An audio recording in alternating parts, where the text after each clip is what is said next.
One of the common reasons for people coming to and staying in Tasmania is, of course, relationships or romance. People meet someone who brought them or drew them to Tasmania, or they met someone in Tasmania and decided to stay. There have been many great, varied and interesting stories coming from the interviews that I've done, so that I thought I'd share a compilation of a few of them with you. These how we got together stories and how people came to Tasmania are all quite different and varied, whether they started from a close friendship that blossomed, a meeting on an international flight, a blind date, an online dating site, or even a used car sale.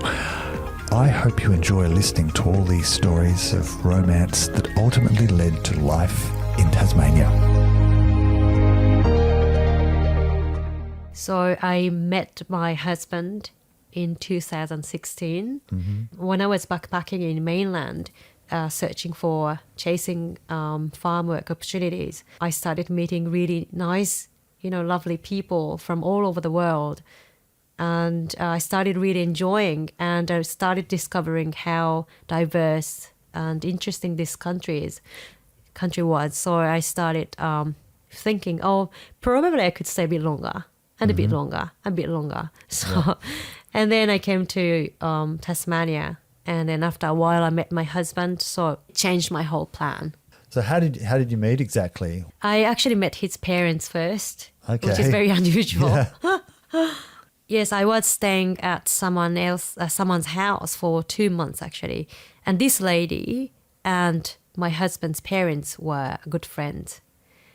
And one day, so the lady whose house I was staying at took me to a lunch at their friend's place, which was my husband's parents' place in Dodges Ferry. Okay. So I went there and met his parents, and we got along well. And they were really lovely. And just found out they've got a son who's single, living in Hobart. Okay. And I think there were a little bit of planning behind the scene by two mums. Okay. That's what I suspect. But yeah, so we met a little bit later. Yeah, so a little bit later, I met my husband, and we actually started off as a housemaid. Yeah. Interesting. And so where was the point where you decided I'm going to commit to staying here? I think when the relationship became serious, and I don't think there was any particular time where I felt, that's it, I'm staying here. Mm-hmm. But it just happened like that. I just followed the flow. Mm-hmm. I think I just trusted whatever came into my path, I think. Yeah, so it was sort of natural. It was natural to stay here a bit longer. But then we actually, so we got married in 2017 in June, just before my second year working holiday visa was expiring. And then after my visa expired, we traveled Asia for 2 months. Mm-hmm. We went to Indonesia, Nepal, Malaysia and Singapore. And then we went to Japan, and we stayed there for 1.5 years. Had he been to Japan before? No, he never lived in abroad before. So it was a very big shock and challenge for him. Yeah. Finding people to talk about the things that I'm interested in talking about were few and far between. And I always found Charlotte very welcoming. And as I said, there was always a cup of tea and a meal at her house. And we were exceptional friends, very close, nothing untoward, just close buddies. And people were thinking we were having an affair, but there was nothing like that at all. And and that continued for about 10 years until finally the penny dropped, and things got a bit more intricate after that, to put it delicately. And I finally proposed marriage. I was very smart. I did something, I think spectacular. Even if I say so myself. I had a meeting with the Iraqi cultural attaché in Canberra. I was trying to attract the Ministry of Higher Education money to an Australian university that's postgraduate students.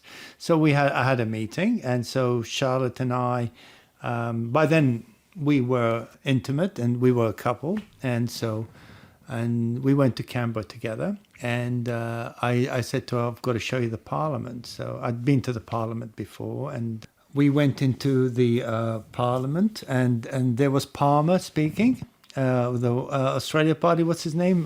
Clive Palmer. Clive Palmer was speaking. So Charlotte was very impressed with that, and then I showed her around the different parts of the Parliament, especially the Magna Carta. She's very interested in English history, and I don't know how I kept her busy, but I went down to the florist. This is the florist for the Prime Minister and the ministers and all the federal government. And I said to her, look, I need a bouquet of flowers and a vase and something nice. And I remember she charged me $160 for the flowers. There was 12 red roses for $160 in a red vase. And I said to her, I'd like them delivered to the roof of the Parliament. Of course, today, for security reasons, you cannot go on the roof. There was a grass lawn on top of the roof of the Parliament.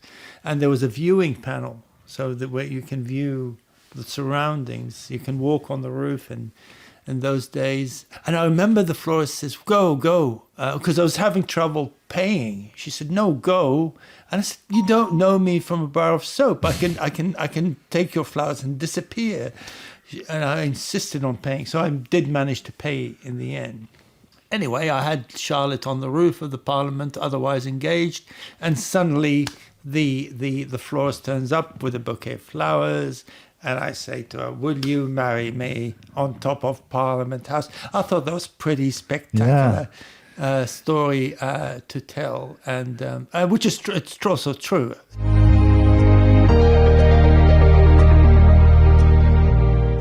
Luckily, I met an Australian who I have now been married to for 46 years. So I was out of the boarding house, married to Owen, and we moved to Johannesburg, and it was there that we made the decision to leave. I mean, when we married, we still thought we would live in South Africa as a couple, but we moved to Johannesburg for Owen's work, and it was there that the Soweto riots occurred in 1976, which was when the black youth of South Africa rebelled against, interestingly, the imposition of them having to be taught in Afrikaans. And the Soweto riots occurred, and of course we were living in Johannesburg, which Soweto is the black suburb, or was the black suburb on the outskirts of the white area. And many people will probably have in their mind the horrible photograph of black children running towards and being shot at point blank range by white army and police. And that's when we thought, no, we don't think this is a country we want to bring up our children in. And of course you can't look into the crystal ball. We weren't to know that apartheid would end not too long after we left at the end of 1976. Yeah. Well, quite a long time, actually. Another 20-odd years. Yes. More than a decade. Yes, yeah. And a lot of things happened in the meantime. So that's a good time to ask you, how did you and Owen meet? Well, that's a long story. How long have you got? My brother, older brother, had been at a German language school in Germany, and he met this crazy Australian. And a couple of years later, this crazy Australian hitchhiked through Africa and landed up on my brother's doorstep in Port Elizabeth. And my brother invited me to come along and meet him. Mm-hmm. And we were married 6 months later, which, much to the horror of my father, who thought Australians were, a footloose bunch. And he obviously didn't plan that I would marry an Australian, but he grew used to it and loved Australia when he came to visit. Do you remember what your impressions were on first meeting him? Of meeting Owen? Yeah. What was the occasion? Well, it was an evening meal at my brother's house. I think my first memory was what a wonderful storyteller he was. And, of course, he had some amazing stories to tell about hitchhiking through Africa. So he wooed me on interesting and humorous stories. Yeah, that's a good way. I'm sure hitchhiking through Africa, you'd have to have a few interesting stories. Yeah, and I think also probably, I've never really thought about this, but he seemed much freer and open-minded than many of the boyfriends I'd had up until that time, who'd been South Africans. I went out with a rugby player at one stage, and I was pleased that Owen was not particularly interested in sport, because I got very bored watching rugby games.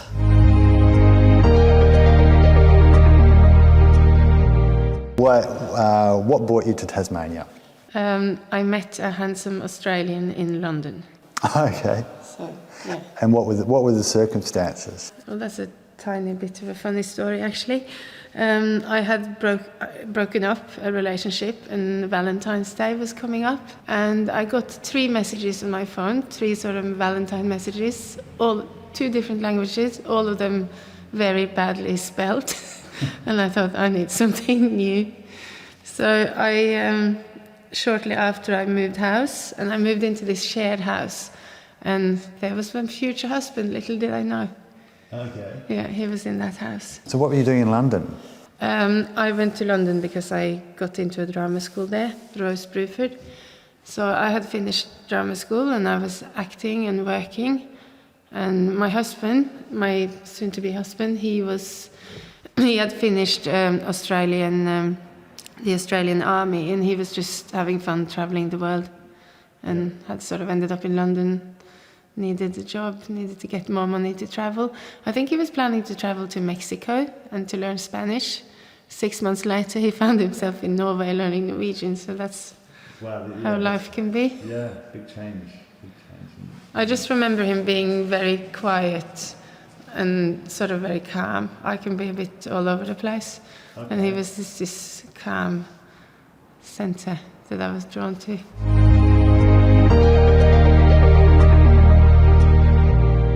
So my story, I should say, coming here is very romantic as well.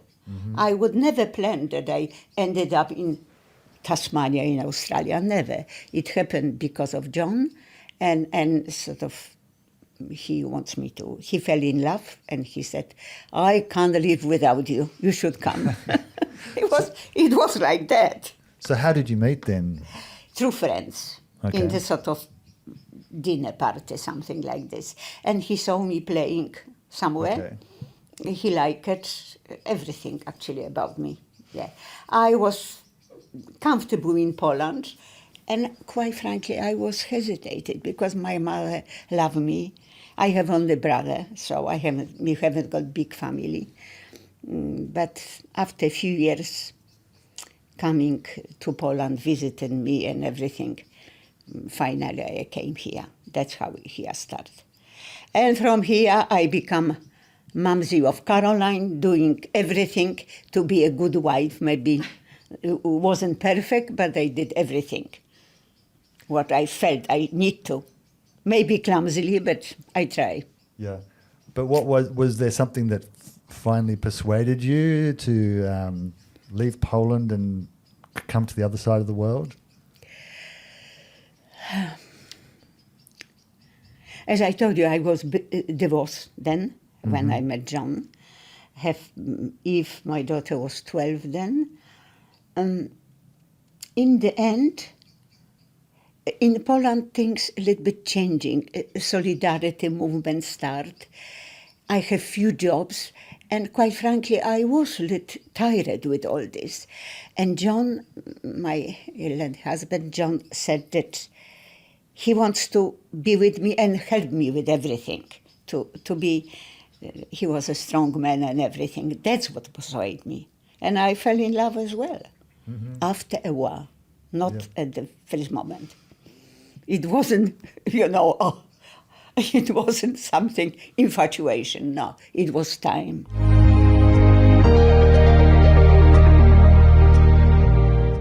How did you meet your wife in Canada? Did I get that right? Yes, sort of, yes. Sort of. So my wife, she's West Australian, as I said. She'd come over to do a ski season, not at Whistler, but she did a ski season. We met on a flight from Vancouver down to Puerto Vallarta, Mexico,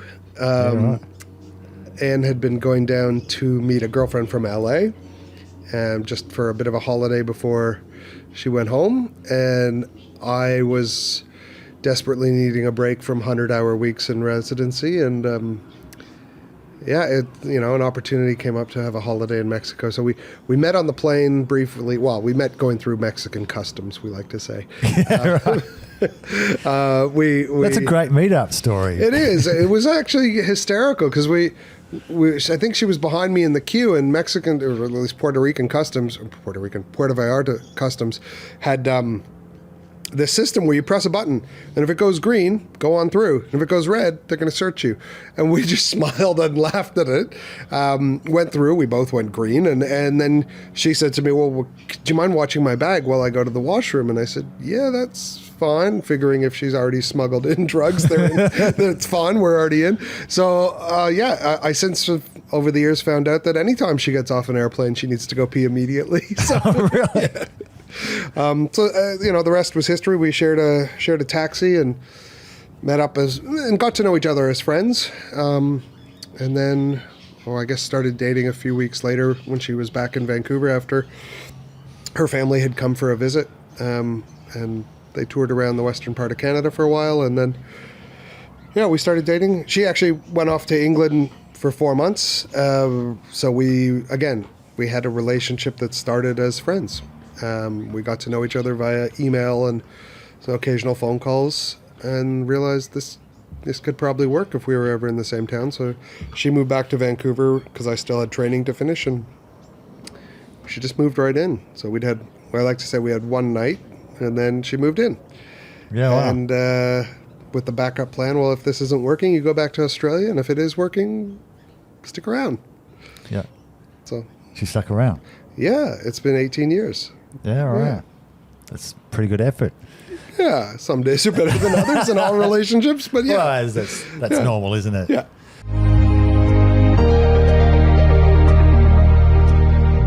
So, Loni, what brought you to Tasmania? So what were the circumstances behind you coming? My husband. So I left home when I was 20 and lived in Christchurch for a little bit. And then I moved to Sydney, and that's where I met my husband. Yeah, so how did you meet? We had a blind date, didn't we? Blind date. So how did that happen? Like what? Through a dating agency. Oh, okay. Yeah. That's the old days. Yeah, the old days where you go in there and put your name down, register to meet someone, and that was how it came about. And how long had you been living in Sydney before that? We met in 1990, didn't we? I think so, yes. So it only maybe 6 months. Okay. Or, yeah. That's under 12 months. And so do you remember what that first blind date was like? I do. We went to a restaurant, I think, in Parramatta or somewhere like that. Yeah. Loni ordered seafood, including prawns. I made some sort of comment that she'd probably eat every bit of it, and she proceeded to put the prawn and shell and legs in her mouth and chew on it, just to make the point. She didn't swallow it, but yes. That would have made quite an impression, I guess. Yes. What about you, Loni? What do you remember about it? It was a bit awkward because I usually hadn't done all that kind of thing before. And so, yeah, but we had a good night though. It was a conversation fairly flowing. The food was really good, seafood, because that's our major staple at home is seafood. So, yeah, it ended up quite a good night. Yeah. And so how long before you sort of got to the point where you wanted to make it permanent? So we, following that, had a few dates, and then we stopped kind of like for some time. And then one day I was working at, was it Crow's Nest? Yes, you were at that stage. Yeah. I was working late at night, and I thought I really can't be bothered catching the train home. So I thought I would just ring Peter to see what he's doing, to see if he could pick me up, and he did. And then we started again. Yeah. And then you knew it was sort of... Yeah, we continued dating for quite some time. Well, not really, not too long. I was an old fellow. I was already nearly 40. I had a couple of goals in mind. I wanted to find a woman taller than me so my children would have a chance. Secondly, I wanted to find a woman who was younger than me so she would look after me in my old age. Okay. I think I failed on both accounts. Oh, excuse me. But at least we had two girls and they're both taller than I. Okay. Both content with the height, so I achieved one goal.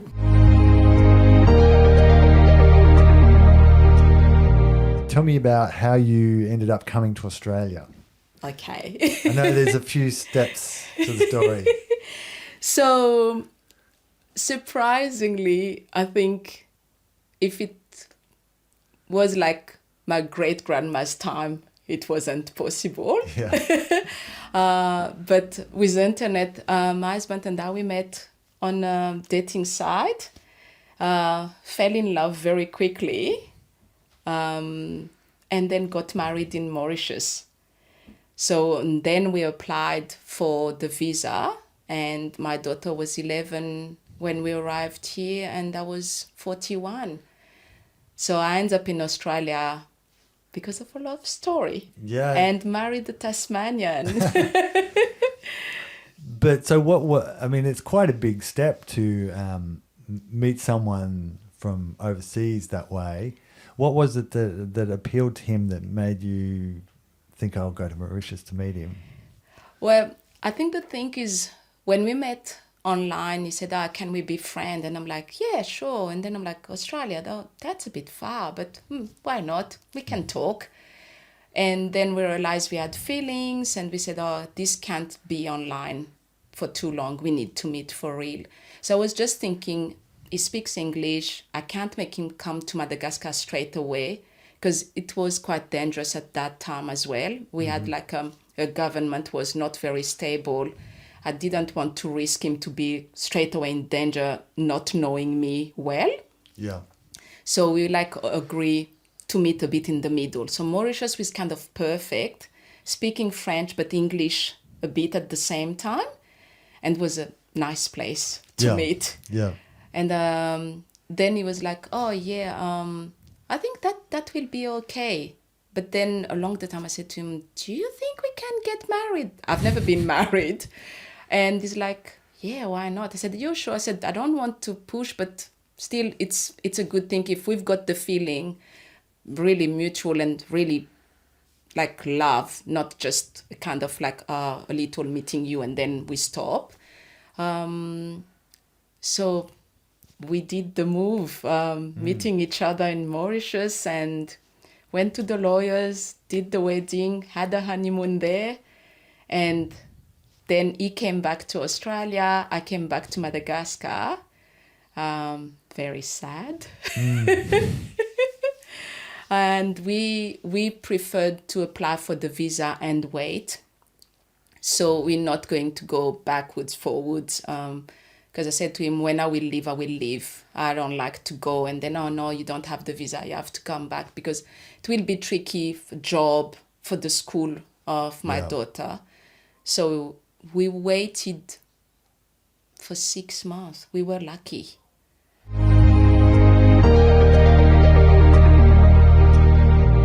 I felt drawn to Bruny Island. I saw pictures and I did find a house-to-house sit on Bruny Island.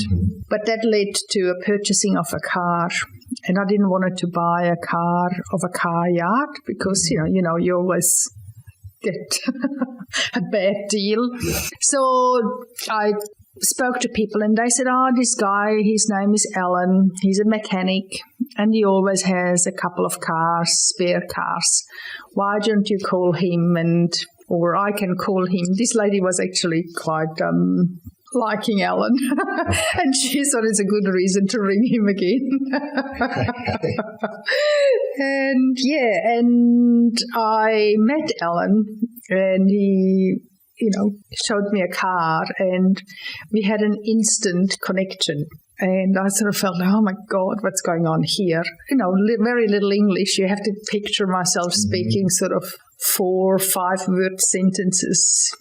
And presumably he didn't speak. He didn't speak any other, no. I mean, Alan is New Zealander originally, but was living in Tassie at that point for already, I think, 15 or 18 years at that time. Then I think he sort of drew out the car deal a little bit in, that he may needs to do a little bit more work on it before I can buy it. It was a Datsun Sunny for $900. Yeah, so that's how it started. And then, he sort of, it's funny, he would say that he realized that something went on because he did a whole engine sort of rebuild or rehaul and did much more on the car before he sold it to me, and he did it all for free just because he wanted to really give me a really good car. At the same time, he drew out the time and he had to see me again and again and say it's not quite ready yet, And that was telling him that maybe there is something there. And then he was very impressed that I paid cash, Swiss, $900, there it is. Yeah, so that's how our story started.